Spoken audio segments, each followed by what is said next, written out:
তরুজ diary থেকে সকলকে আমন্ত্রণ। আজকে আমরা একটা মজাদার রসুনের আচার বানাবো। প্রথমে আমরা দেখে নেব কী কী উপকরণ লাগবে।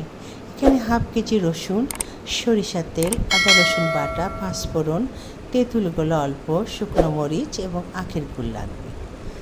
প্রথমে আমরা একটি পাত্রে সরিষার তেল গরম করে নিয়ে তাতে আগে থেকে অল্প করে সিদ্ধ করে নেওয়া রসুনগুলো টেলে নেব। এখন আমরা এখানে এক এক করে রসুন পেস্ট, আদা পেস্ট,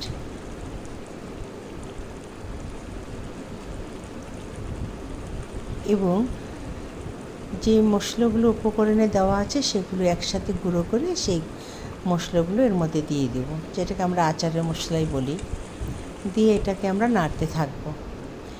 এরপরে এখানে খানিকটা হলুদ দিতে হবে এবং স্বাদ মতো লবণ দিতে হবে।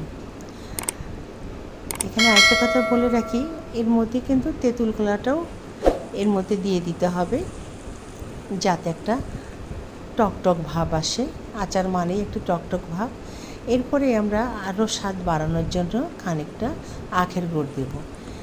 আমাদের সব মশলা দেওয়া হয়ে গেল।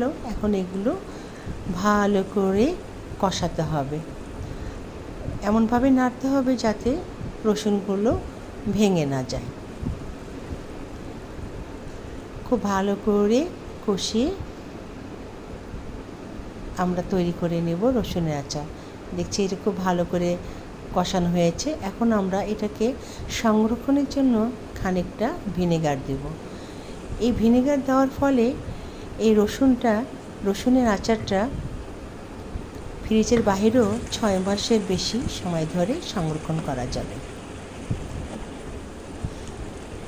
খুব ভালো করে কষিয়ে যখন রসুনগুলো তেলের উপরে উঠে যাবে তখন ধরে নেব আচারটি হয়ে গেছে। তারপরে একটি শুকনো কাচের জারে আমরা রসুনের আচারটা ভরে সেটাকে সংরক্ষণ করব।